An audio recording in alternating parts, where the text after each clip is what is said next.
everybody. Good evening. I'm Karen Moss. I'm a professor of critical studies and director of the MA curatorial program here at Roski, and I would like to welcome you all to tonight's lecture with Julio, Cesar. But first, I would like to introduce Carlos Medina Diaz.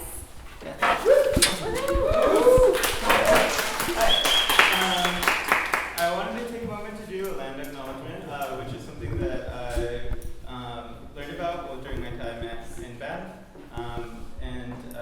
I'm still learning about how to address this, and it's something that I feel like is very urgent and important to me. So I thought that I suggested to now and Jenny and Karen that I feel it's something that should be implemented in the institution. And so I'm gonna give it a shot.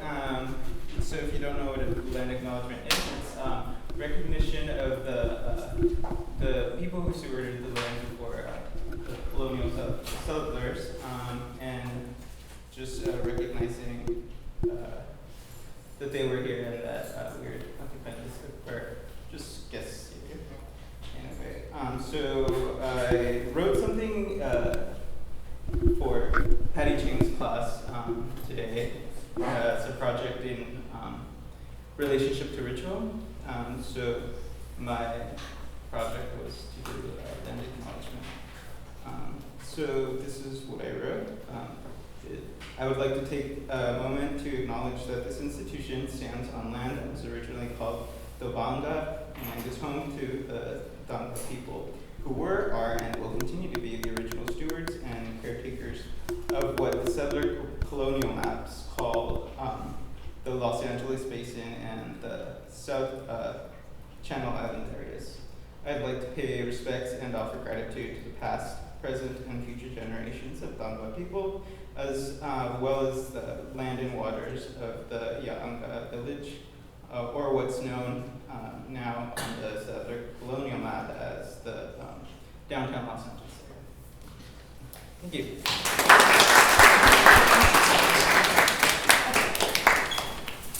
Okay, everybody. I wanted to just give you some updates on our Roski Talk series.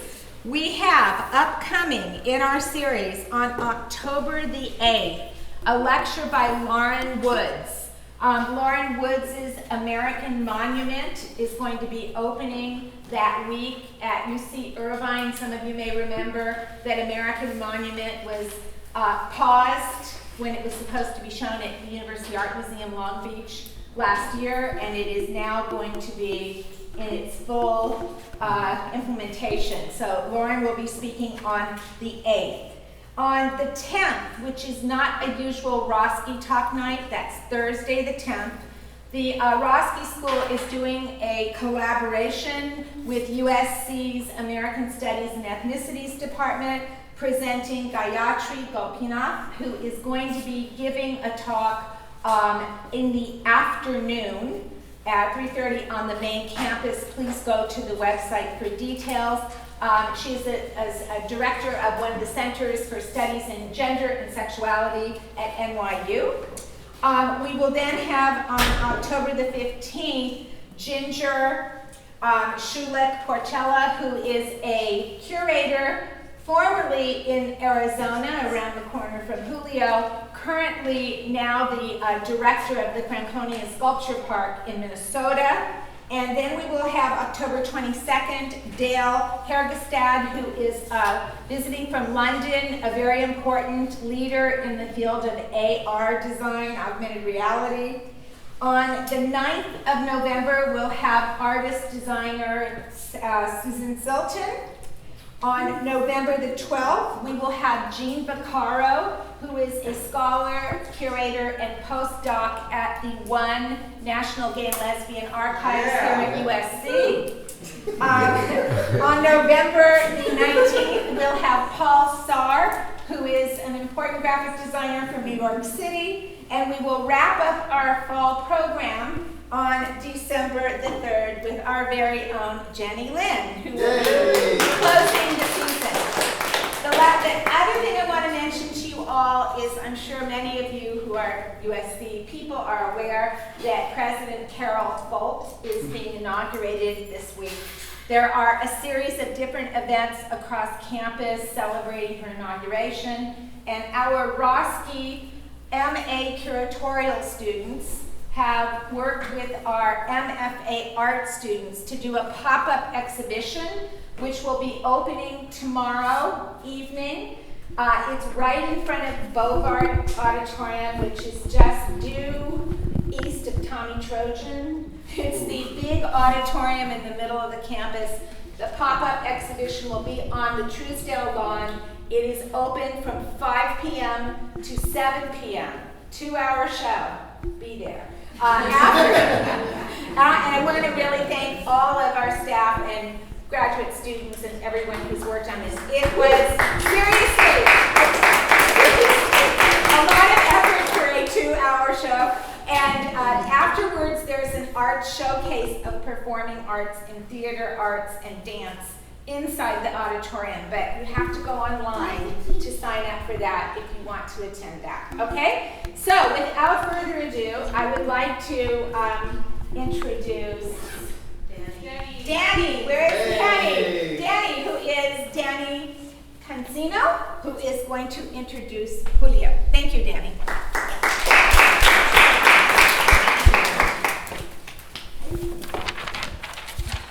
Julio Cesar is a curator, educator, and artist working in a wide range of media and visual strategies to explore issues of labor, underground economies, and migration on both global and personal scales.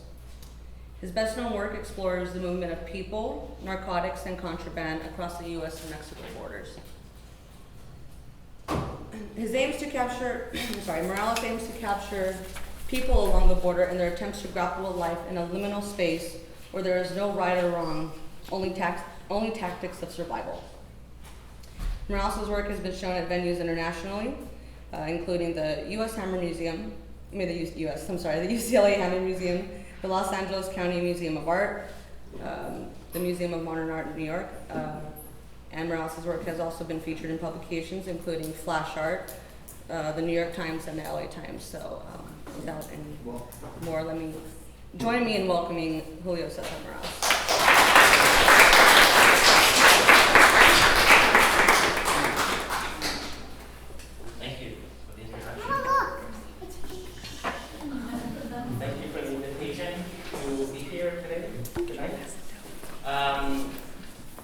So I'm going to show you, I have actually way too much work to show you. I have 232 slides and 4 videos. So I'm going to try and actually do it all. And I'm just going to go a little bit rapid. But essentially, I'm going to tell you a little bit about myself. This is where I grew up. So I grew up in Tijuana. This is the Zona Norte, which is as far as you can get. This is actually the first wall, second wall, and the third wall you see behind me. And so I grew up in a very diverse family where you would spend Christmas with your cousins and your uncles, but they basically are from all walks of life. A couple of them are police officers, a couple of them are drug traffickers, a couple, my cousin was the youngest lawyer in Baja. And so basically through all these connections with my family, a lot of the work that I do resonates through that experience. I'm going to start in 2004, and I was working on an exhibition at the San Diego Museum of Contemporary Art, and I looked in the newspaper that day, and I found this picture. And so this picture is a 4-year-old girl stuffed inside a Powerpuff Girl piñata. And so there was actually 2 Powerpuff Girl piñatas in there, but one was a little bigger and heavier. And so they shook the piñata and they tore it, and these little legs came out. And so a lot of this has to deal with post 9/11, where safe passages before for immigrants crossing over was a lot easier, and people now had to resort to either paying a lot more money or being creative, or even more creative than a lot of people who are artists in that sense. So they're taking matters in their own hands. And because of 9/11, a lot of families were not united anymore. And so they were trying to get children back to the United States. And so you saw a 30% jump of children being smuggled into the United States in various ways such as this. Or inside dashboards. And the curious thing is when I grew up in Tijuana, I started doing more research and I figured out that this is where I grew up. In Zona Norte, you take your car and you get a paint job, you get a new upholstery, but for a couple $100, these cars can be taken, a lot of the material in the cars can be taken out and a body placed inside. So this is another upholstery job, and this is a couple of $100. And so I'm not sure if you ever crossed the border. Who's been to Tijuana here? Next time you go to Tijuana and you cross, sometimes border agents do this to the seat. You know why they do that? So if someone's in the seat, they'll be like, ah. And so, these are, again, very creative ways to get back into the U.S. and reunite. Some are more successful than others, and some are very, very raw, like this person inside the actual car. This person didn't hide very well. This is someone behind the back seat. This one was really quite amazing because there's two people sitting on top of the two people who are still in the car itself. And so this is a project that I titled Undocumented Interventions, and essentially these are failed border crossing attempts. And so I decided that I wanted to translate this experience, and to me the softest medium in the world in the arts is actually watercolors. And so I wanted to create these series of depictions of the photographs, and everything that I do, that I gather my material is really from the internet, from ICE, from the immigration services, and so on. So all this work really exists. This work actually does happen. And these are a series of the watercolors that I created that were part of the Phantom Sightings exhibition here at LACMA about 10 years ago. So people inside empty washers, special compartments that are built in cars and trucks. Again, the person being sewn inside the seat. The image that you just saw, a little girl under the dashboard, girl in a speaker, the two guys on the front seat, the other person. And again, the piñatas are a big deal. So there's a lot of kits that are being brought in through piñatas. So there's a whole series of the watercolors through piñatas, and I thought one of the amazing things about it is that they're being smuggled in with the iconography of the United States. This is Piggy, right? From Winnie the Pooh. Piglet, sorry. SpongeBob. SpongeBob's best friend. Paul? Patrick. This is a Mexican icon, she's Caterina. Barney. And now I want to move on to, I'm going to go back and forth. Hopefully that's okay with you. So, in the mid-90s, I went to San Francisco Art Institute. So I moved from Tijuana, San Diego. When I moved to San Diego, I moved one block. There's a place called San Isidro, and you can see that first picture you saw. I moved literally one block when I was a kid. And I stayed there until I went to San Francisco Art Institute to San Francisco. And once I graduated, it was an amazing scene for being an emerging artist. There's a lot of art spaces, a lot of nonprofits. And after a while, the first generation of .com boom happened, and a lot of these places were lost. And I had a chance to open an artist-run space called, you see the sign, Queen's Nails. And actually, that's a real Queen's Nails. And so when I took over the space and created this artist-run space, I just added annex to it. For about 6 months, everything was cool until artwork showed up at Queen's Nails. And so I went to the ladies at Queen's Nails and I explained that I was using their name, and they just laughed. And I gave them a bottle of champagne, and they turned on the sign for me. So every opening after that, it was the same deal. One bottle of champagne, they turned the light on. And so we did a whole bunch of series of really amazing projects. And you can see the facade here in various different ways. There was a big emphasis on sound, video, and experimental work. One time we turned it over to a Jewish record label called Tikva Records. This is another project that we collaborated with students from another university at CCA. And we ended up showing Mary Kelly. So it was pretty amazing because there's this really phenomenal woman named Chus Martinez, who's a Spanish curator.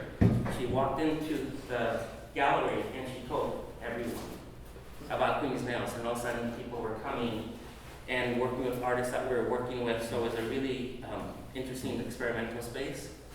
One of the last projects, it lasted 9 years. And so we did a lot of really interesting projects with emerging artists that are now very recognizable artists.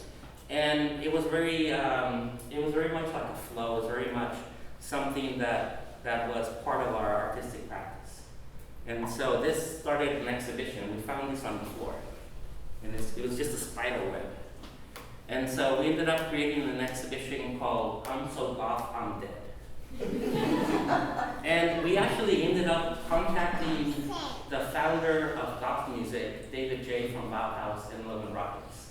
So in the 70s, 60s, and even the 80s, art school was free in the UK. So a lot of the musicians like David Bowie, Susie from Susie and the Back, they all went to art school. So a lot of the concepts come from that, and so he agreed to be in the exhibition. And it was a group show that was pretty phenomenal. I really loved the show. And so it really touched upon goth culture, but also goth architecture. And we had a phenomenal piece by a Filipino artist from the 80s, Suzanne. Santiago Bose? No, Manuel Ocampo, who actually spent some time here in LA. He was also featured in the Helter Skelter exhibition. So we did a lot of first exhibitions by artists coming to the United States. We also did a lot of projects that were group shows. Here's one really large piece by Emin Orejigon, Jason Diego, and Pedro Reyes. We actually did Pedro Reyes' first exhibition in the United States in this tiny little place, and he always would support the space, and so every Saturday he would call in and he would do a series of performances inside the gallery during that exhibition. This is towards the end of Queen's Nails. I think this is self-explanatory. So I'm not sure if you guys are familiar with Fleur Fontaine, which is a duo based out of Italy. And so we invited them to do a project that is called Sell Your Debt. And the project basically is the map of the United States and Puerto Rico, but with 50,000 matchsticks. So the idea is that the piece will be lit, and then basically the aftermath would be part of the exhibition. So this is what happened, and I remember, was that you who called me? I did. So I got a call, and I was in Arizona by this time, so I said, dude, your gallery's on fire. And it wasn't a joke. You can see here, there was 3 fire trucks, and no one lived up here. And there was just a lot of smoke, and people freaked out, and eventually it was put out. But we were threatened with 5 years in jail and $250,000 fine by the city of San Francisco. What district is In the Mission District. So the gallery is in the Mission District. So we managed to have a mutual friend in City Hall that helped us get through it and just did community service. But essentially, this is the piece that was left behind from this performance, and it was really interesting because we actually sold the piece to the Cadiz Foundation. They called us the next day because they were big supporters, and they said, "Well, buy the piece, so I know you have to get lawyers now." True. So we're like, "Hey, we're talking to the Italian artist. Can you sell this piece? They can go up to maybe $20,000." They're like, "No, that's too low." Can you imagine almost burning down someone's gallery and saying no to selling an artwork at 20% off? And that's what happened. They were total assholes. And so, they never, the piece was never sold, and we found our own way through it. But one interesting factor and lesson is, as an artist, sometimes you're naive and sometimes you're brilliant. and sometimes you have to find somewhere in between. And I would say this one is definitely in between. After opening Queen's Nails, people started to take me serious as a curator. I actually went to this place called Yerba Buena Center for the Arts in San Francisco, and the director invited me and said, "What do we need?" And I said, "This is what you need." And I gave him all this idea. It's like, "You want a job?" And I said, "Okay, but I want to do a laboratory style of exhibitions." And so in the exhibitions, artists would be commissioned to create new work, and they would also create their own lecture series, performance series, and that happened for 5 years. And one of the first projects I did was Koki Tanaka, and this was his first show in the United States, who was a Japanese artist. And this went on, Koki went on to do a series of other projects, and he was selected to represent Japan in the Venice Biennale. And the majority of the work that we did went to Venice, and so by accident I became a contributing curator for the Japanese pavilion. This is some of that. I always loved the way that he designed his space and how you move around his installations, series of drawings, videos, and this was really fantastic because this was actually an experiment and something about, he wanted to reflect the diversity of San Francisco. So we created a project with 9 hairstylists cutting one person's hair at the same time. But basically each hairstylist came from a different background in San Francisco, so everyone had a different approach. And so our model said that she wanted to have a futuristic newscaster's haircut. And so it was all about negotiation, and it's this really beautiful video. You have African American hairstylists, you have a Latina, Middle Eastern, so on. And so it's really interesting way of negotiation through someone's hair. So Koki went on to do a series of, what if I put 5 composers together to compose a piano piece? Or what if I took 6 potters to make one pot, and so on. So the idea of negotiation was really interesting, and I think it was a little bit outside of social practice, or somehow is on the edge of that kind of genre. This is another really interesting artist that I actually showed at Queen's Nails. Her name is Nina Bayer, and she's in Berlin. And we did a series, another project at Yerba Buena, and basically it was an instructional-based exhibition. What she's doing is she's painting the wall gray. And so every week a security guard had to come in and paint over the gray with another gray. So at the end it became this beautiful abstracted painting. This is, I forget her name, but she was the, how do you say the master ballerina of a city ballet? Prima. Yes, exactly. So Nina was like, "Hey, can you find a dancer for me?" So I found her. And she just retired, and she had one instruction, and the instruction was, can you play for us what you've learned in the last 20 years? So this was a series of 3 performances that were 3 hours every day. So every move that she learned as a ballet dancer, she actually reenacted during these Saturdays. And ultimately, this piece actually went to where Suzanne, you did your project at the Cape, in the tanks. So they redid this in the tanks as well. Every week there was a different speaker. Every week there was a different curatorial statement. So who are curatorial students here? So there's not just one way. You have to keep working out the idea. I mean, because I really do not like writing curatorial statements. I love doing interviews with people, with artists, because you get a bit more from it. But it's too much of a curatorial voice. It's too much about the curator when we write a statement.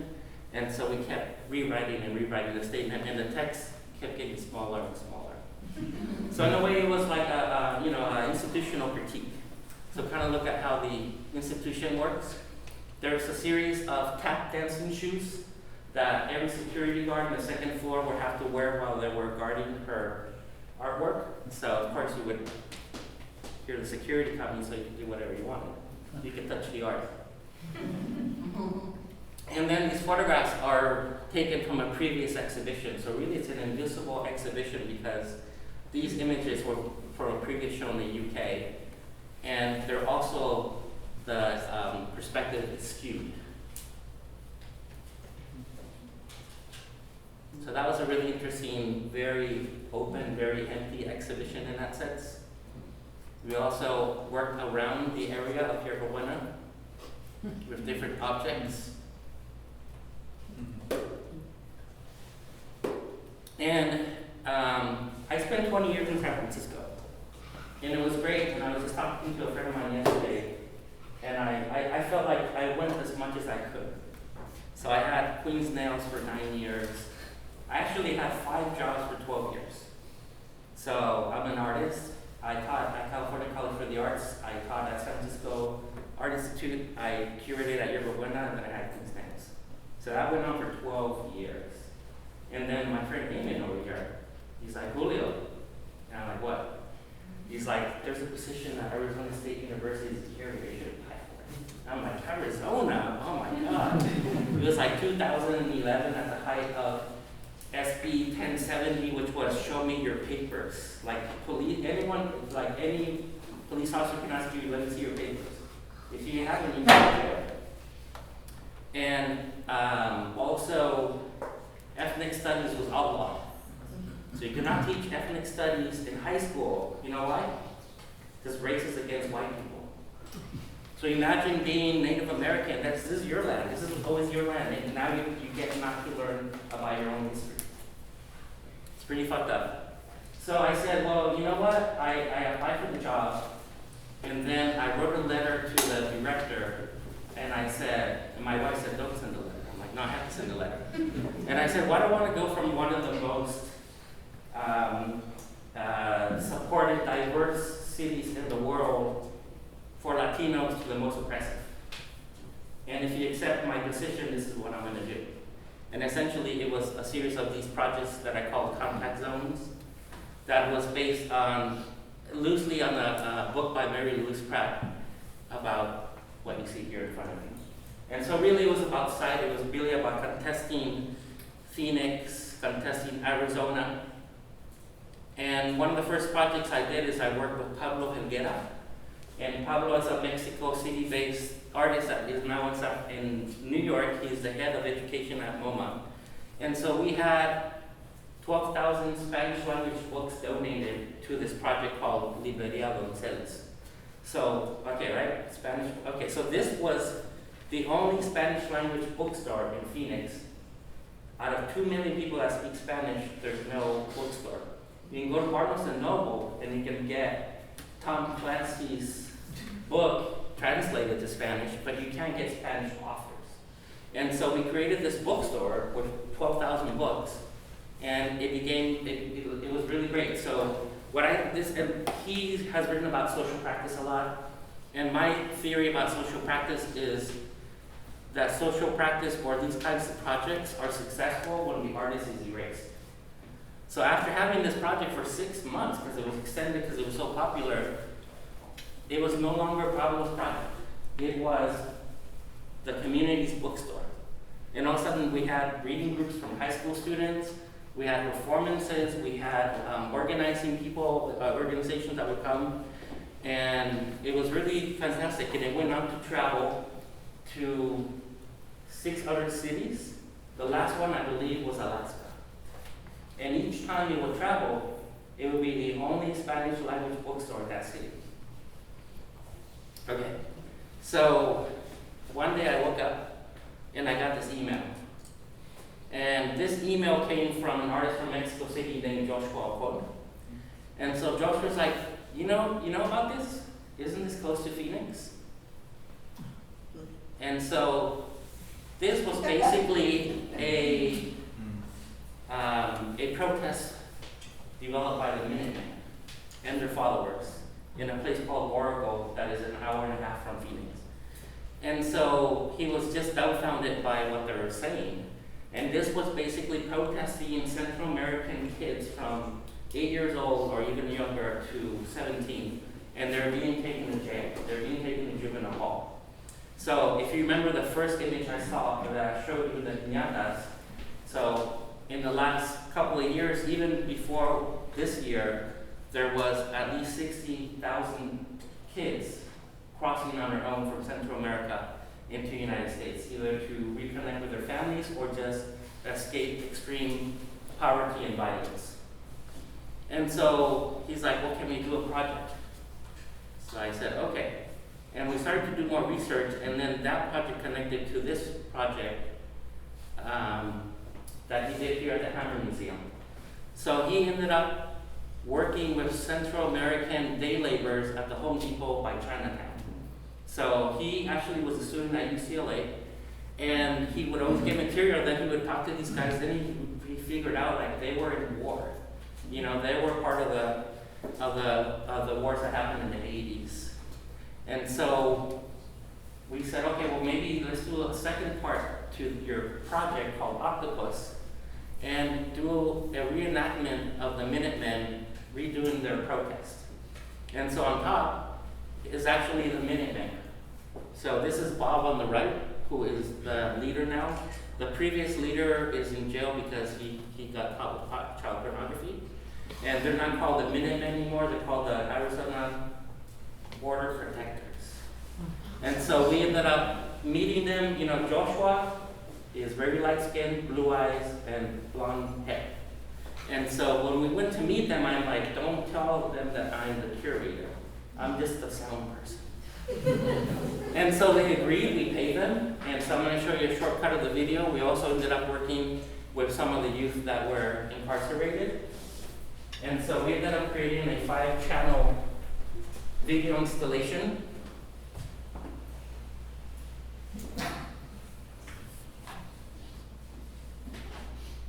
And so the work moved around you.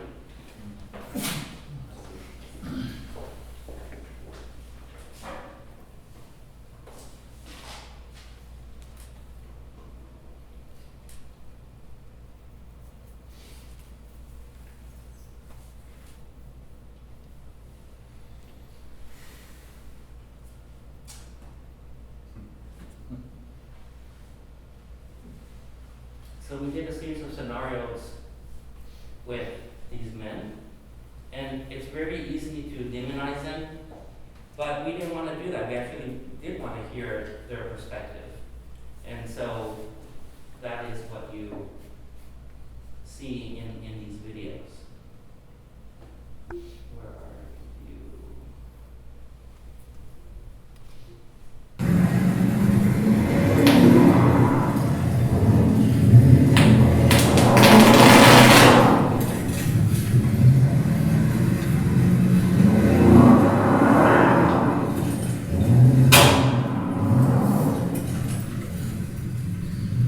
They didn't say they were going to pull out guns. I was sitting in the corner with a boom mic.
needs to change their ways.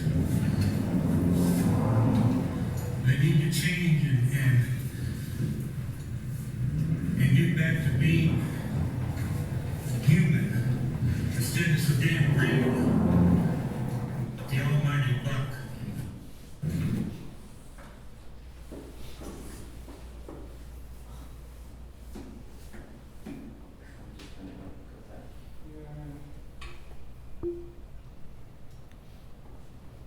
So in the end,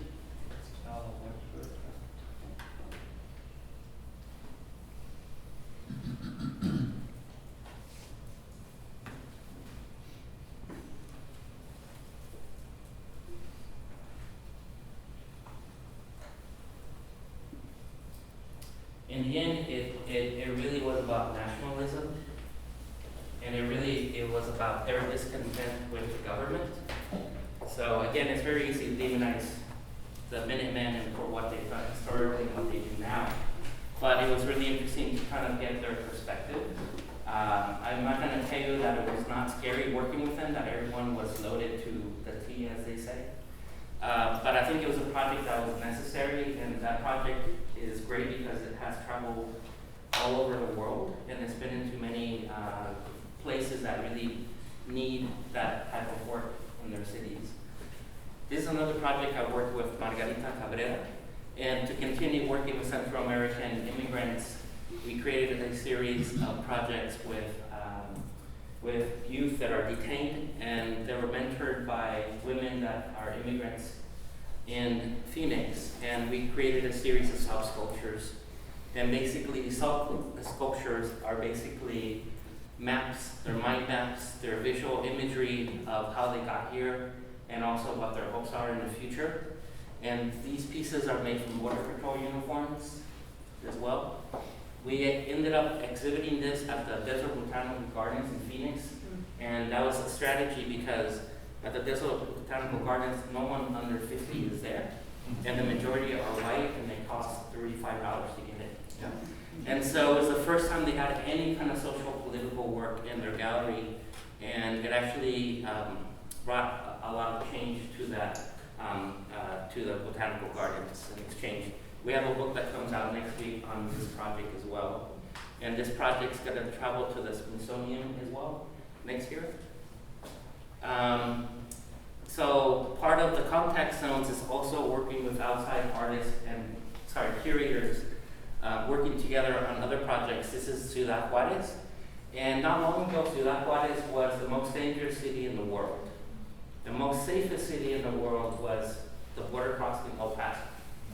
And so Francis Alice, we were working with Francis Alice, and he went to Ciudad Juarez and created a series of videos there. And so we ended up working with Alejandro Morales, no relation to myself. And he had a place, a really interesting project, which was this, Proyecto Sin Pala. So there's one small museum in Ciudad Juarez, and after that there's no galleries. So he created his own gallery inside a semi-container, and he had really amazing shows. So he would drive the container to the university, to different locations in the city, and created his own space. And I wanted to show you this because of Queen's Nails and what other people do. If someone's not wanting to give you space, you make your own space, whatever that is. If it's a storefront, if it's your apartment or your living room or your bathroom. So this is, he got this donated as well. So the worst thing is people will say no to you, but that's it. So you might as well try. And this project was really successful. It was the first time it was shown in the United States. It was shown, does anyone know his galleries in the UK? It's a big in London. It's one of the biggest galleries in the world. I see it. I don't know. Anyway, so it was great to show his work in the United States in a university art museum. And then recently, I was interested in Ana Mendieta, who was a performance artist. I was Cuban American, and I kept thinking about her work, but I also kept thinking about her influence. And so I developed a project that was called Energy Charge. And it was looking at the legacy of Ana Mendieta, her performance work, and her videos and films. And so I developed this project, where I showed some of Mendieta's work. And then I invited contemporary artists that were influenced by her now. On the right is Simone Lee, and I commissioned Simone to do a new 3-channel video project. This is Gina Astrolog, and this is Kate Gilmore, and this is actually a performance where someone was always here holding a pot. And inside the pot was the chorus on loop of Whitney Houston's I Will Always Love You. And this is Antonia Wright, one of my favorite artists right now. She is in Miami, and she does a lot of work that really deals with the body, and also dealing with different ideas in different locations of being vulnerable. So these 2 videos, there's actually 4, they're called Are You Okay? So they were filmed in New York, Cuba, Paris, and I forget the other city. And basically she just starts to cry in public. But you know, she's really crying, she's not faking it. And the performance is someone's videotaping her crying until someone comes over and asks her, are you okay? And that's when the video ends. I recently did a retrospective of one of the best video makers, and he is 76 years old. His name is Miguel Angel Rios, who's Argentinian living in Mexico City. And so when I went to his studio, I wanted to translate his studio into the exhibition and have his notes, his sketches for the work. He did an amazing video with a dancer with dogs. This is not Photoshopped.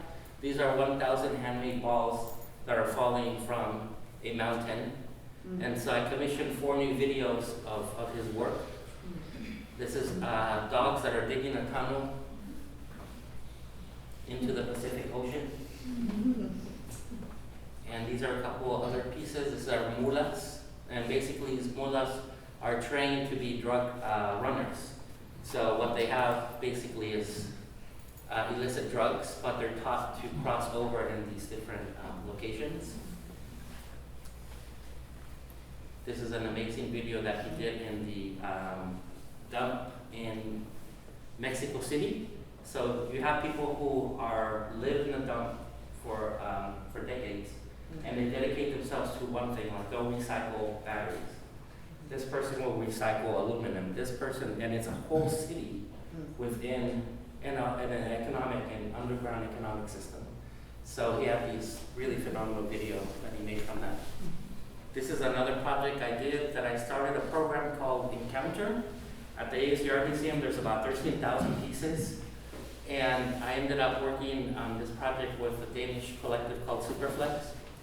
And in this project, they were in residence for a while until they figured out that this painting by Frederick Remington was a fake. So the museum had this since the 1950s. And so people love this painting. But they've been coming and looking at it and loving it, and I came up with one question. What is the emotional value of an artwork? Even when you know it's a fake, do you still love it? And so it ends up that the Houston Fine Arts Museum has the original. And this painting, I found an expert, and he said, no, this is a fake because the butt's all wrong. And so I ended up working at ASU, is the largest university in the United States. They actually have a phenomenal research laboratory. They work with NASA, the rover was made there and so on. And so I'm like, okay, if we can do something in Mars, how can we prove this painting is a fake? So we ended up doing an exhibition 6 months before of the original collection of the museum. And it was called Founding Story. But within the collection, this man, James Oliver, he collected the first skull painting of Georgia O'Keeffe. He collected this phenomenal work, but you know what? There's 5 pieces that are fake. And so we ended up creating this exhibition first, so you can see the depth of the first collection of the museum. That's a fake right there. That's him. And this is DuPont. So Mr. DuPont is the guy who was DuPont Paints. And so I ended up asking Nate Newman, who is a material scientist. He has a $5 million microscope that can shoot an I-beam into a painting, bounce back into the computer, and tell you that when that painting was being painted, somebody was smoking. So I'm like, do you want to work on this project? And he's like, yeah, art, why not? And so he got so involved in the project that he made his own theory about painting. Mr. Mountain, Michigan. This is Jim Bellinger, who is the expert on Remington. So this painting was bought for $3,500 in 1951. If it was a real one now, it would be worth about $500,000 or $750,000. This was supposed to be the last painting he made in 1903. And what's interesting is that Remington, he lived in New York. He would come to the West, he would hear stories, write them down, and create these scenes. But Remington is considered the most prolific Western painter of all time, even though it was really a fake what he did. And so, of course, Superflex, they love those kind of puns, and so that's why the project is called Superfake. So we decided, okay, we need to, this is some of those gadgets. We need to make sure that we can say that this painting is really fake. Yeah, that was a button, you know. So this is actually what you usually do. Who's in museum studies here? Okay. So when you try to authenticate, you do X-rays, you do all these things, because X-rays you can see if someone had drawn underneath the paint. And so Remington never drew underneath the paint, and we found out that he did in this painting itself. So those were some of the hints. And here's the painting. These are the X-rays, and they fell in love with how X-rays look almost like charcoal drawings. These are the X-rays. So we decided to do a display of the exhibition with everything that was found, including the paperwork. The registrar actually sat over here, and we had the documents and the letters between the institutions. And here you can see these were the paintings you saw from our first show. So we actually made them look as if they'd been there for a while. So we kept those linings there. There's the registrar, the painting, and these are other paintings that are in question. And they also did a video, and what it turns out is that we found titanium white in the painting. Titanium white wasn't invented until 1908. And the paint's supposed to be from 1903. So we decided to actually make a video rendition of the painting itself in 3D with a phantom camera. And the phantom camera is super slow. All the car commercials are shot with it. And so we found this amazing crew to come and shoot it. And I had to make a call. And so I had to find a Western cowboy or pioneer and a Native American. And so that was actually very hard. It took a couple months to find him. And so I ended up finding this man at Knott's Berry Farm. So he plays a bank robber during the day. He brought his own guns and his own outfit. And then this guy, I couldn't find any Native American actors that actually wanted to be involved. But the thing is, I was trying to explain it's a fake and so on. And so we found a Peruvian American to play the part. And he was really fantastic. And the first time we were about to shoot, we were in not native, but it was federal land. And there was horses, there was a whole crew. Before we say shoot, all these cops show up. And they're like, you can't do this here, you need a permit and so on. It's like, I can confiscate this, and this is a $300,000 camera. So they threatened to throw me in jail. And I said, well, this is for ASU, whatever, I got out of it. So we ended up finding this other place 3 hours away to actually shoot it. So I'm gonna show you a little bit about the video, a little bit of the video. It's quite amazing.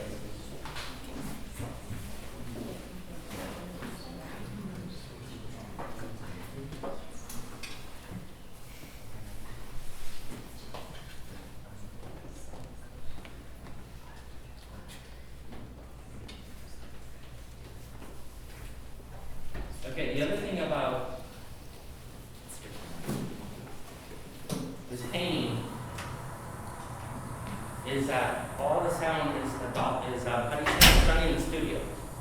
So none of it is from the actual scene. But also, this is a fake story that Remington created, where in this story, this Native American killed this pioneer's son. And so this is a chance meeting as a peace meeting. And so you can see how the slow motion really works with the video.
We also created themes for each character. So every time one character was more dominant, they had a little theme. This guy had a little rattle, and the other character had more of a thumping that would come in. There you go.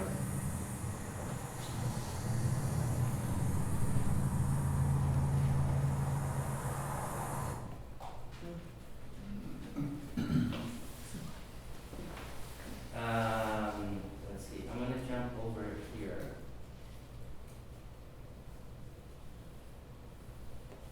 Let's see.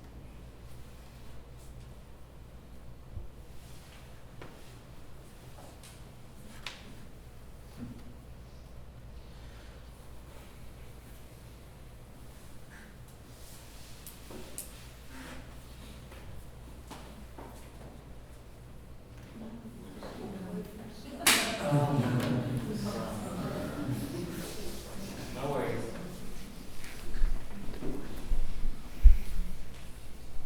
There's only 2 projects left.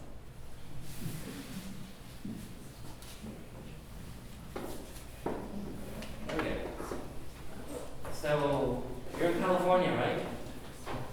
So this is General Vallejo, who was in charge of Alta California, from Los Angeles to, where does the state in?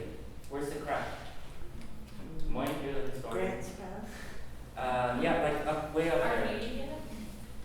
What? Arcadia? Humboldt County? Yeah, Humboldt County. Eureka. Let's leave it there. Eureka. Yeah, Eureka, there you go, Eureka. And so, while I was working on my artwork that dealt with contemporary border issues, I thought, well, hey, why don't I go back? I actually went to Sonoma, where all the wine comes from, some of the wine.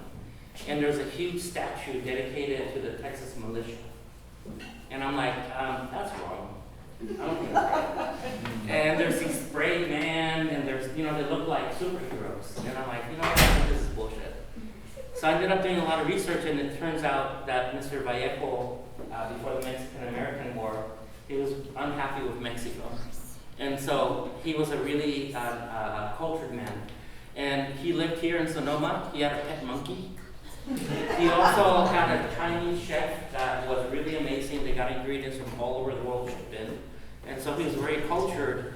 And one day, and to give you a background, he had an open immigration policy to California. You could show up, you're like, hey, it's like, what do you want? It's like, take that knife. And it's like, you're hungry? Go shoot a bear.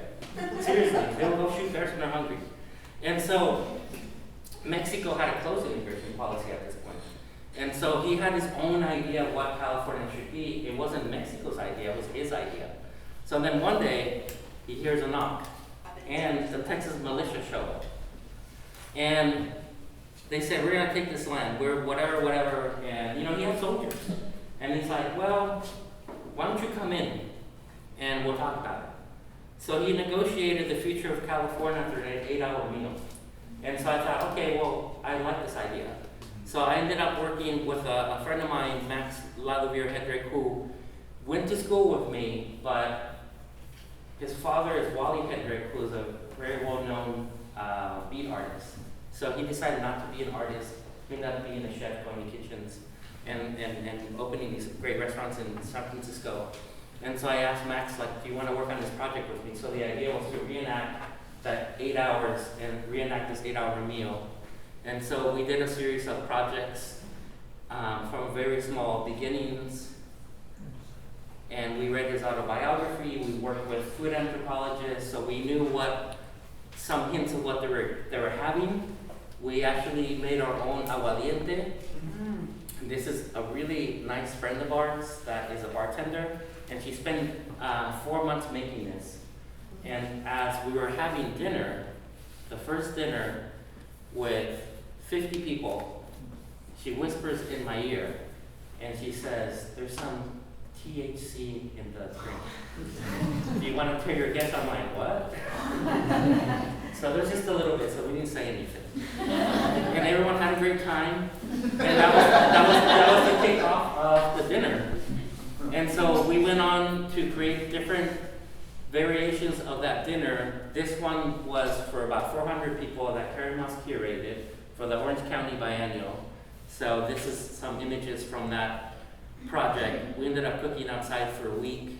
And for the opening, everyone had basically the same food that the Texas militia had.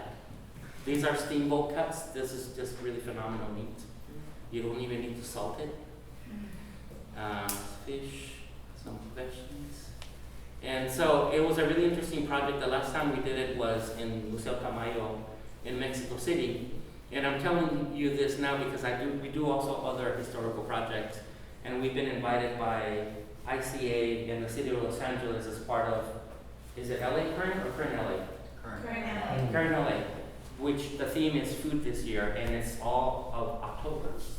So we've been selected to be one of the artists. We're going to be at Barnstall Park every Sunday from 5:30 to 8:30, and that project is based loosely on a book by Carlos Fuentes that is called The Orange Tree, and it's about how the orange was introduced to the Americas via Asia, Moors, Spaniards, conquest, LA, and we are in Barnstall Park before it used to be a citrus grove.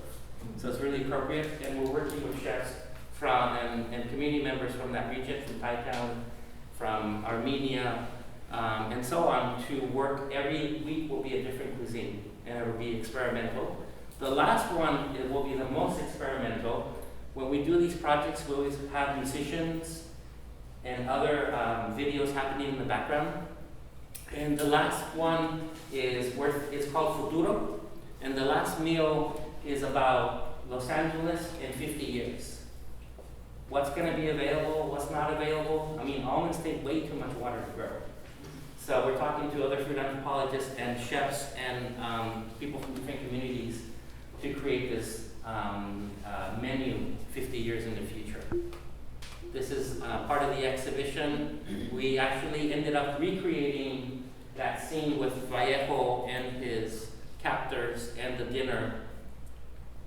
And this was the first time they actually let someone into Vallejo's house, and they let us film in his house, which was pretty cool. And the title of the exhibition was this. It says, "Tomorrow is for those who can hear it coming." So this is like Vallejo, he was very much into the future. So can you hear the future coming? So essentially that was the title of the project. And these are some of the characters that were in the film. And this is the outside of the exhibition space, which just said tomorrow, and the neon just gave it this beautiful glow behind it. Oh, that got weird. This was a show I curated with Shai Wu Wang, who was curator at the Guggenheim Museum of Asian Art. This is a project I've been thinking about for many years called soul mining, and it was about the influence of Asian culture in Latin America. So we work with artists from different parts of Latin America that are descendants of Asian families. And I'll just go through this. This actually, okay, I'm just gonna stop here for 1 second. This is 1988, and this is Richard Liu, and this is the border in 1988 between Tijuana and Mexico. This is the border right here. That's the border. So he created a performative piece, sculptural piece, where he would welcome people and they would take a key. So I forget how many keys are there. There's 166 or something like that. But basically, you're looking from Tijuana to San Diego. So immigrants would just cross over. I'll go quickly. This is oh, there's more. Okay, I'm going to just tell you quickly that I have to tell you this story. So this is based on a story I heard about two brothers that crossed over from Mexico into the Tucson area. They both had a bottle of tequila they were going to give the relative when they met them. It was hot, they got lost. They decided to separate. One brother made it to a Circle K store. The other brother was found dead with an empty bottle of tequila in the desert. And I could never forget that story. So I decided to make it into a project, the first one. And then I actually found the location, but I had to be an imposter and pretend I was a hunter. So my wife's father and her uncle would go hunting for javelina every winter. And so I realized it was around that same area where they separated. So I said, yeah, I'll go hunting with you. And so, I have a 9mm, a big knife, and a 2 1/4 camera. And that's as much as I hunted. But I ended up creating a series of photographs that were based on the area where they separated. And this actually is an interactive video as well, with text by a Mexican artist, Miguel Calderon. And I asked Miguel, can you pretend to be the dying brother the last 5 minutes before you die and you drank a bottle of tequila and it's 115 degrees. So he wrote this beautiful poetic text that between the imagery and this moving around would be his text. And then I thought about it further, and I asked my friend Moy, who's an art historian, I asked him, well, can you be the other brother that survived? And so I called him one day and I said, Moy, can you drink a bottle of tequila in one sitting? He said yes. He's right there. He made it. It's okay. And so he's an amazing writer, art historian, and musician, and so on. And so I had one cue for him, and I said, I'm going to give you one line. The line is, since my brother is gone, I no longer speak Spanish. And from there, he ended up drinking the tequila. We came up with his keywords and the story, and it became a video where those keywords are basically animated in the video itself. Lately, I've been working for a lot of artists from Guadalajara in Mexico. It's a really phenomenal art scene that is happening. I ended up creating an exchange program between the city of Guadalajara and Phoenix. And so once a year, we get an artist from Phoenix, an artist from Phoenix goes to Guadalajara, and Guadalajara to Phoenix. This is Gabriel Rico. And he actually, half of this work that we did was in the Venice Biennale this year as well, which is great. This is Interspecifics. I love them. They're phenomenal. They're also from Guadalajara. And what they do is amazing. They're called Interspecifics because they work with bacteria. So they work with artificial intelligence, bacteria, and themselves, humans. And what they do is they ended up working with a bio-design program at ASU and work with scientists to recognize the movement of this very specific bacteria. And they mapped the bacteria, and after they studied it for a month, they gave them musical notes. So essentially, when they play live, there's a microscope right here. So they're playing with that bacteria live. And the bacteria is being projected into the background. This is the bacteria. I'm not sure you've seen bacteria move, but it's actually pretty cool. It's like a lava lamp almost. But the sounds are really phenomenal what they make as well. So I love what they do. I also started a program called CrossFit Lab with Josh Kuhn, who teaches here at USC. And this is to bring artists, performers, and writers and musicians to Phoenix and create a new experimental, not talk show, but experimental interviews with the artists. This is Rafa Esparza, in collaboration, well, I wouldn't say collaboration, with Julieta Venegas, who is one of the biggest pop rock artists in Mexico or Latin America. Here's Josh. And it's interesting because they've never met each other. So we always choose people that they've never met. They don't know any questions until the day of. And they always collaborate and perform together. Here's Julieta performing. This is our very own Nea. Who are you? What is this called? What is this called? But the word? This action. Oh, the hamburger hands? Hamburger hands.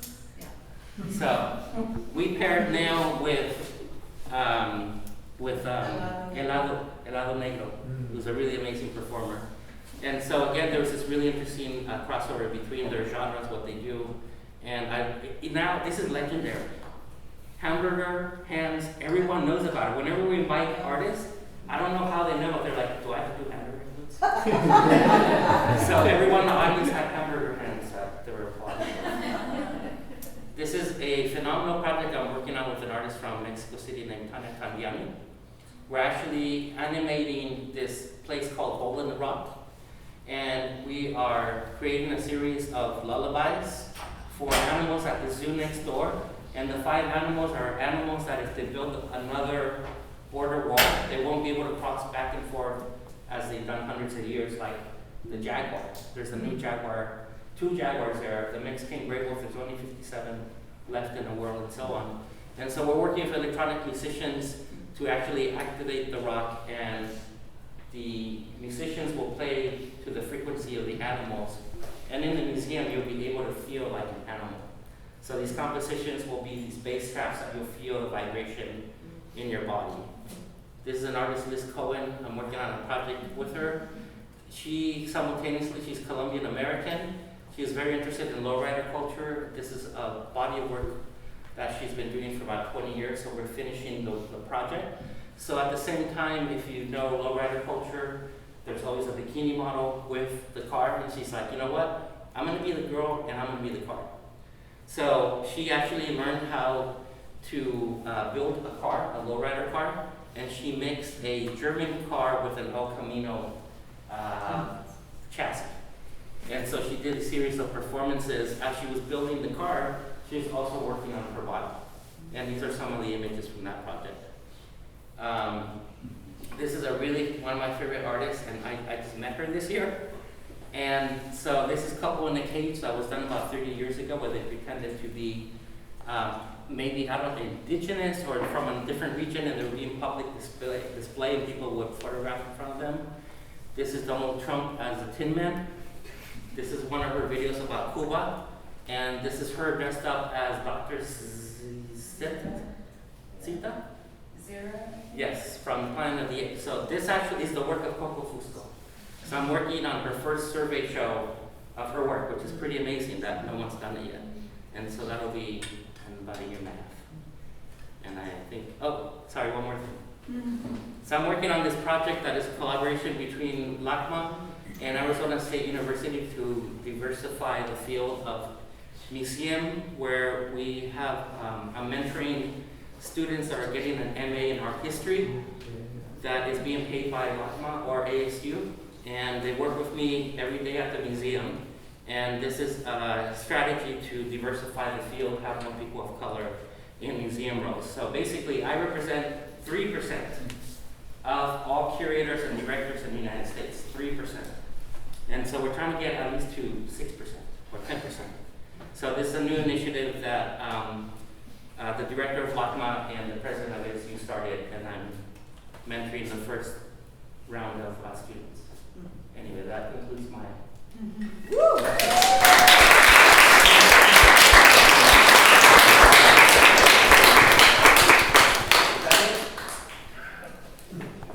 Sorry, there's more work, but we're out of time. Do you mind taking some questions? Sure. Yeah, just to finish the who's paying for that? ASU, LACMA, or both? Both.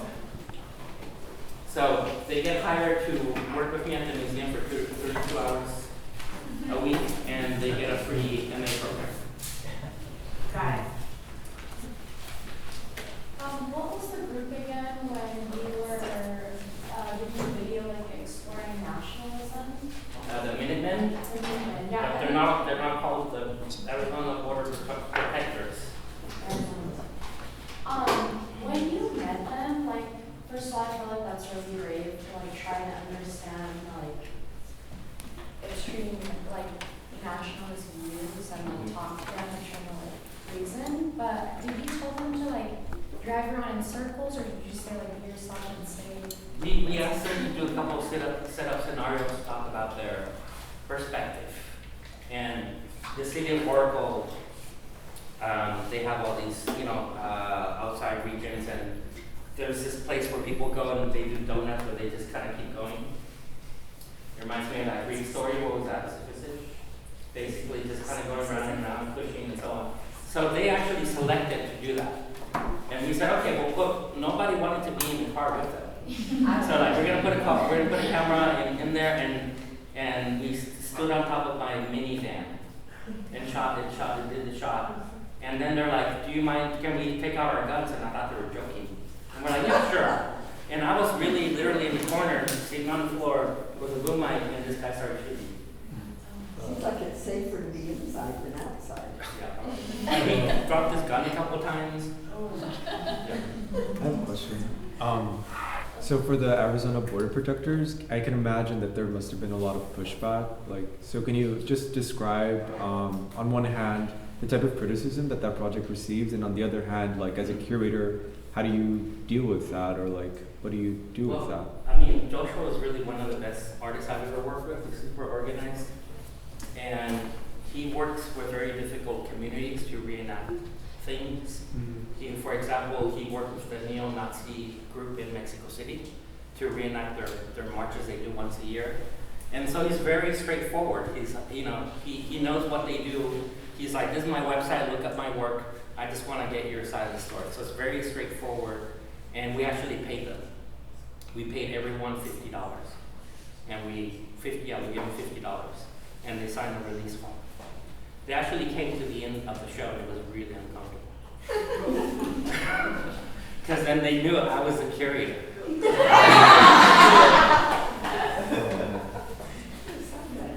Just to follow up on that, can you talk a little bit about the decision to use them instead of performers? Mhm. Like, if, I don't know, if it's reenactment work. Yeah, that's more like Joshua's practice is using the actual people, not using people to reenact.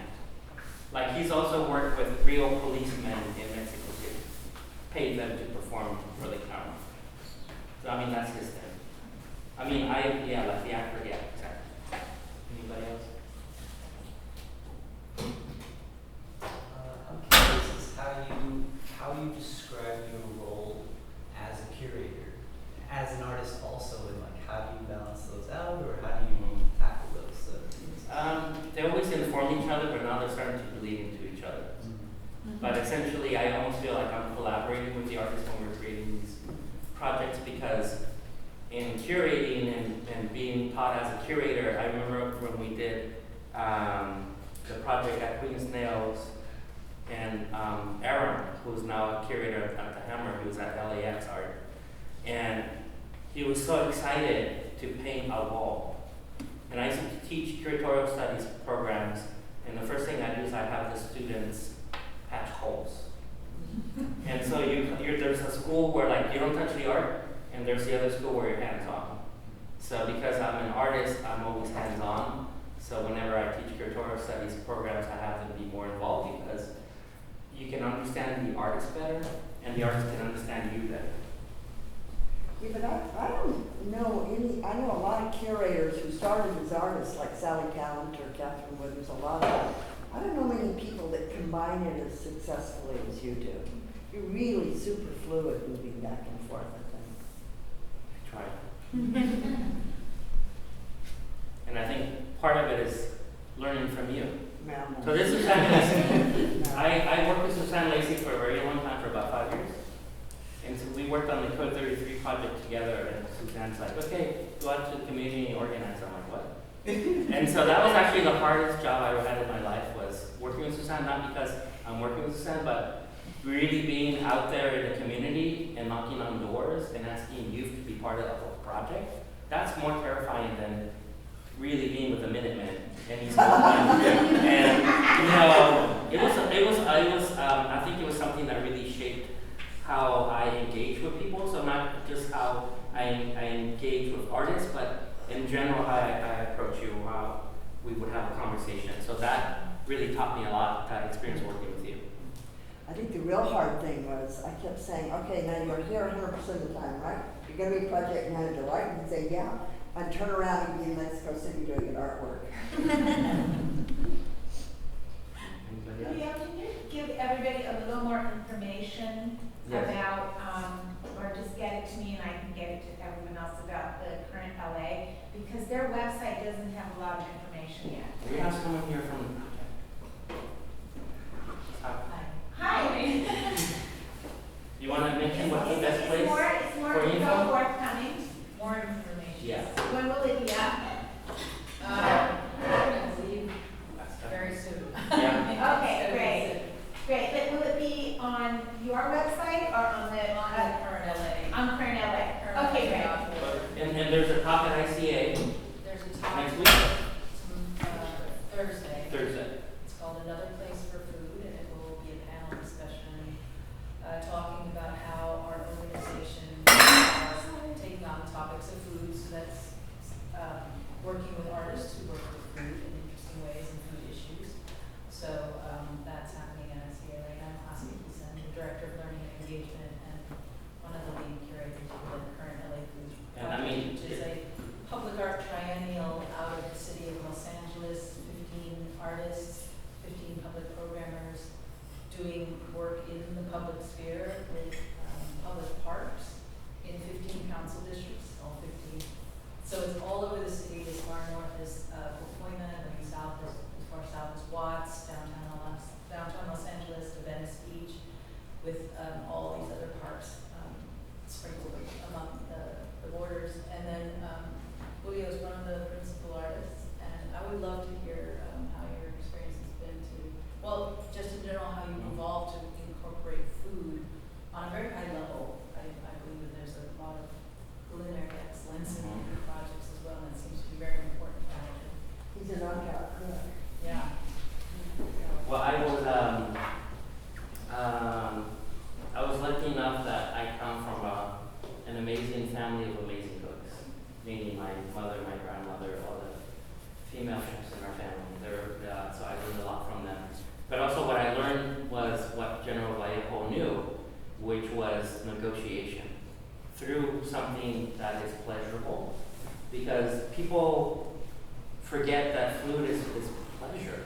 You know, you don't have to have a $60 dish to give pleasure. You can have a pupusa that's $5. It's the same. It's just made really well. And so that idea of your body being present, but also the idea of negotiation, I think I always learned that from my family. And the conversations, you know, as the night progresses, it gets a little bit more loose and open and so on. And so when I thought about this project and doing other food-based projects, a lot of it is about the conversations that take place, not just between me and Max or whatever. It's actually the people who are eating themselves. At a certain point, we actually did record some of those conversations, but that's one of the things that led me to working with food. I mean, I love food, and I love how that a lot of times people do not think about the history of food and the production of food. I know Suzanne's from the Central Valley, so she knows about the production, what it takes, but also at the same time I'm really engaged with it because when my dad's side of the family moved to the United States, my dad was the only one who stayed in Tijuana. Everyone else moved to Santa Paula, that is around the corner from Santa Barbara, and they all pick the fields. So that's part of my interest as well, is that my family comes from the fields in that sense as well. And don't miss their project. But there's also like phenomenal artists from all over the world and local artists Local, doing some national, cool stuff. international artists. Because of food, And it's free. It's free. Public art is defined in this way